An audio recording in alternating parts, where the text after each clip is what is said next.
ಬಹುಶಃ ಇವರು ಮದುವೆ ನಾವು ನೋಡಿರಲಿಲ್ವಲ್ಲ. ಸೊ ಇವತ್ತು ಒಂದು ಗಳಿಗೆ ಬಂದಿದೆ. ಸಿಂಪಲಾಗಿ ನಾವೇ ಸೇರ್ಕೊಂಡು ಮಾಡಿಬಿಟ್ವಿ ಮದುವೆನ. ಆ್ಯಕ್ಚುಲಿ ಮುಂದೆ ಈ ಕತೆ ಏನು ಅನ್ನೋದನ್ನು ಮುಂದೆ ಕೇಳಿ ಗೊತ್ತಾಗುತ್ತೆ. ವಿಡಿಯೋನ ವಾಚ್ ಮಾಡಿ ಎಂಡವರೆಗೂ.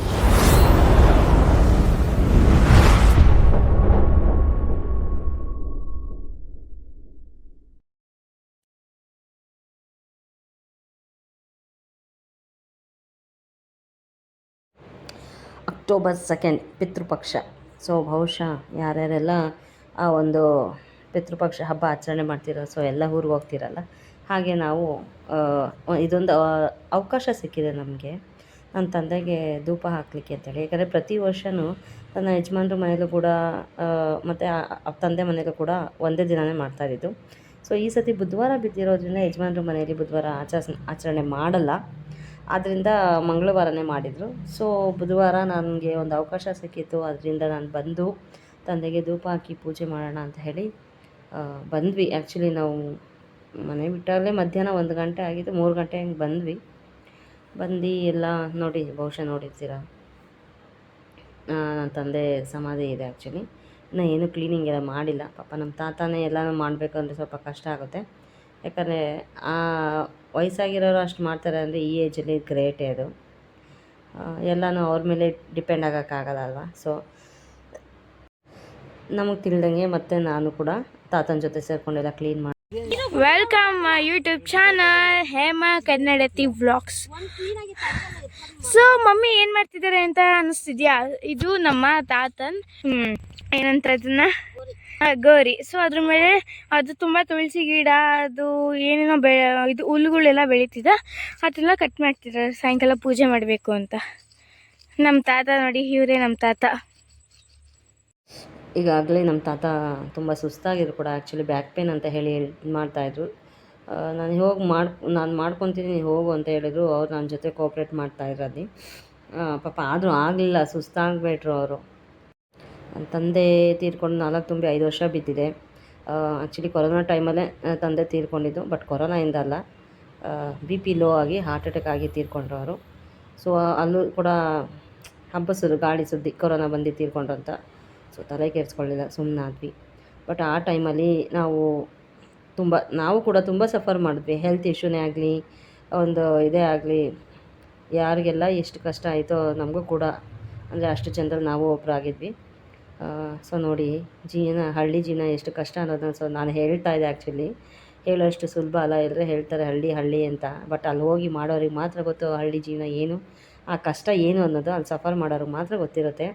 ನೋಡಲಿಕ್ಕೆಲ್ಲ ಚೆನ್ನಾಗೇ ಇರುತ್ತೆ, ಅಲ್ಲಿ ಹೋಗಿ ಮಾಡೋರಿಗೆ ಮಾತ್ರ ಗೊತ್ತಿರುತ್ತೆ ಅದೇ ಕಷ್ಟ ಏನು ಅನ್ನೋದು. ಹಾಗೆ ಎಲ್ಲ ತುಳಸಿ ಗಿಡ ತುಂಬ ಬೆಳ್ಕೊಂಡ್ಬಿಟ್ಟಿತ್ತು. ಅದನ್ನೆಲ್ಲ ಕಟ್ ಮಾಡಿ ನೀಟ್ ಮಾಡಿ ಕೊನೆಗೆ ಒಂದು ಲೆವೆಲಿಗೆ ತಂದ್ವಿ, ತಾತ ನಾನು ಇಬ್ಬರು ಸೇರಿಕೊಂಡು. ಹಾಗೆ ಮನೆಯೊಳಗೆ ನಳಪಾಕ ಎಲ್ಲ ಸ್ಟಾರ್ಟ್ ಆಗಿತ್ತು. ಎಲ್ಲ ಮುಕ್ಕಾಲು ಭಾಗ ಮುಗ್ದಿತ್ತು ಆ್ಯಕ್ಚುಲಿ ಅಡುಗೆ ಎಲ್ಲ. ಸೊ ಎಣ್ಣೆ ತುಂಬ ಗಲೀಜಾಗಿತ್ತು ಅಂತ ತಿಳಿ ಆಗೋಕ್ಕೆ ಅಂತೇಳಿ ಹಾಲು ಹಾಕ್ತಾಯಿದ್ದಾರೆ. ಬಟ್ ಹಾಲು ಹಾಕೋ ಬದಲು ಬೇರೆ ಒಂದು ವಸ್ತು ಇದೆ ಹಾಕೋದು ಏನು ಅನ್ನೋದು. ಸೊ ನಿಮಗೆ ಗೊತ್ತಿದೆ ಅದು ಏನು ಅನ್ನೋದನ್ನ ನನ್ನ ಕಮೆಂಟ್ಸ್ ಮೂಲಕ ತಿಳಿಸಿ ಸ್ನೇಹಿತರೆ. ಓಕೆ, ಸೊ ಮುಕ್ಕಾಲು ಭಾಗ ತಿಂಡಿ ಎಲ್ಲ ರೆಡಿ ಆಗಿದೆ. ವಡೆ ಹಾಕಬೇಕು, ಇನ್ನೊಂದು ಸ್ವಲ್ಪ ಅಡುಗೆ ಎಲ್ಲ ರೆಡಿ ಮಾಡಬೇಕಿತ್ತು.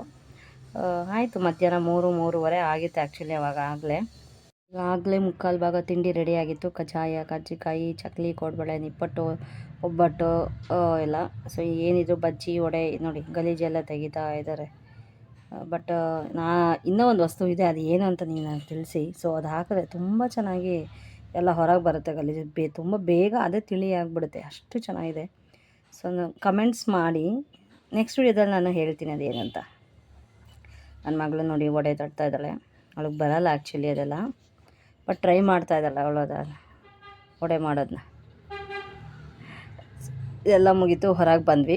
ಹೊರಗೆ ಬಂದರೆ ತುಂಬ ಚೇಪೆಕಾಯಿ ಜಾಸ್ತಿ ಇತ್ತು ಊರಲ್ಲಿ. ಸೊ ಹಾಗಾಗಿ ನಮ್ಮ ತಾತ, ಇದು ಫಸ್ಟ್ ಟೈಮ್ ನಾನು ತಾತ ಮರ ಹತ್ತನ್ನು ನೋಡಿದ್ದು. ಮರ ಹತ್ತಿ ಎಲ್ರಿಗೂ ಅವರೇ ಕಿತ್ಕೊಡ್ತಾ ಇದ್ದಾರೆ ಚೇಪೆಕಾಯಿನ. ತುಂಬ ರುಚಿಯಾಗಿತ್ತು ಹಣ್ಣುಗಳು ಮಾತ್ರ. ಸೊ ಫೈನಲಿ ಎಲ್ಲ ಕೆಲಸ ಮುಗೀತು. ಸೊ ಪೂಜೆ ಸಮಯ ಬಂದಿದೆ. ತಂದೆ ಒಂದು ಸಮಾಧಿನ ಅಲಂಕಾರ ಮಾಡಿ ಪೂಜೆ ಮಾಡಿ ಎಲ್ಲ ಮುಗ್ದಿತ್ತು ಆ್ಯಕ್ಚುಲಿ. ನನಗಿದು ಮೊದಲನೇ ವರ್ಷ ಆ್ಯಕ್ಚುಲಿ. ಅಪ್ಪ ತೀರ್ಕೊಂಡ್ಮೇಲೆ ನಾನು ಈ ಒಂದು ಹಬ್ಬಕ್ಕೆ ಹೋಗಿ ನಾನು ಅಲ್ಲಿ ಧೂಪ ಹಾಕಿರೋದು ಅಪ್ಪಂಗೆ ಮೊದಲನೇ ವರ್ಷ. ಸೊ ಎಲ್ಲ ಮುಗೀತು. ಹಾಗಾಗಿ ಮನೆ ಒಳಗೆ ಎಂಟ್ರಿ ಕೊಟ್ವಿ. ಅಜ್ಜಿದು ಕೂಡ ಮಾಂಗಲ್ಯ ಅದು ಕಟ್ಟಾಗ್ಬಿಟ್ಟಿತ್ತು ಅಂತ ಹೇಳಿ ಪಾಪ ಅವರು ಬರೀ ಕತ್ತಲ್ಲೇ ಇದ್ರು. ಯಾಕಂದರೆ ಅಜ್ಜಿಗೆ ಅಷ್ಟು ಕ್ಲಿಯರಾಗಿ ಕಣ್ಣು ಕಾಣಿಸಲ್ಲ ಸರಿಯಾಗಿ, ಸ್ವಲ್ಪ ಇದು ಹಾಕ್ಕೊಳಕ್ಕೆಲ್ಲ ಆಗಲ್ಲ ಅಂಥೇಳಿ. ಸೊ ಅಜ್ಜಿ ಹಾಕ್ಕೊಡಮ್ಮ ಅಂತ ಹೇಳಿದ್ರು. ಸೊ ಅದೆಲ್ಲ ಪೋಣಿಸಿ ಬರೀ ಕತ್ತಲಿರೋದು ಬೇಡ ಅಂತ ಆವತ್ತೇ ತಾತನ ಕೈಲಿ ನಾವೇ ನಮಗೆ ತಿಳಿದ ಮಟ್ಟಿಗೆ ಈ ಒಂದು ಶಾಸ್ತ್ರನ ಮಾಡಿಸಿದ್ವಿ ತಾತನಿಗೆ. ಬಿಕಾಸ್ ಆವಾಗ ಅವ್ರ ಮದುವೆ ಆ ಟೈಮಲ್ಲಂತೂ ನಾವು ಇರಲಿಲ್ಲ. ಸೊ ಇವಾಗ ನಮ್ಮ ಕಣ್ಣು ಮುಂದೆ ನಾವು ನಮಗೆ ತಿಳಿದ ಮಟ್ಟಿಗೆ ಅಜ್ಜಿ ತಾತಾಗೆ ಈ ರೀತಿ ಮಾಡಿಸಿದ್ವಿ ನಾವು. ನಮ್ಮ ಅಜ್ಜಿ ತುಂಬ ನಾಚ್ಕೋತಾ ಇದ್ರು ಆ್ಯಕ್ಚುಲಿ. ತುಂಬ ಖುಷಿ ಆಯಿತು ನನಗೆ, ಇದೊಂದು ಇದು ನನಗೆ ಹೋಗಿದ್ದಕ್ಕೂ ಸಾರ್ಥಕ ಆಯಿತು. ತುಂಬ ಖುಷಿ ಆಯಿತು, ನಮ್ಮಿಂದ ಇದೊಂದು ಒಳ್ಳೆ ಕೆಲಸ ಆಗಿದೆಯಲ್ಲ ಅನ್ನೋದೊಂದು ಖುಷಿ, ನೆಮ್ಮದಿ, ಸಾರ್ಥಕ. ಇಷ್ಟೇ ಜೀವನದಲ್ಲಿ ಬೇಕಾಗಿರೋದು. ನೋಡಿ ಇವಾಗ ಹೆಂಗೆ ಲಕ್ಷಣವಾಗಿದೆ ಅಂತ ಹೇಳಿ. ನಮ್ಮ ಅಜ್ಜಿ ತುಂಬ ನಾಚ್ಕೋತಾ ಇದ್ದಾರೆ ಆ್ಯಕ್ಚುಲಿ. ಸೊ ಫೈನಲಿ ಪಿತೃಪಕ್ಷದ ಕೊನೆ ಭಾಗಕ್ಕೆ ಬಂದ್ವಿ. ಮನೆಯಲ್ಲಿ ಎಲ್ಲ ಪೂಜೆ ಸಮಾರಂಭಗಳು ಎಲ್ಲ ಮುಗಿತಾ ಬಂತು. ಸೊ ಹಾಗೆ ನನ್ನ ಇವತ್ತಿನ ಒಂದು ವ್ಲಾಗ್ನ ಮುಗಿಸ್ತಾ ಇದ್ದೀನಿ. ತುಂಬ ಖುಷಿಯಾಗಿದೆ ಸ್ನೇಹಿತರೆ. Thank you.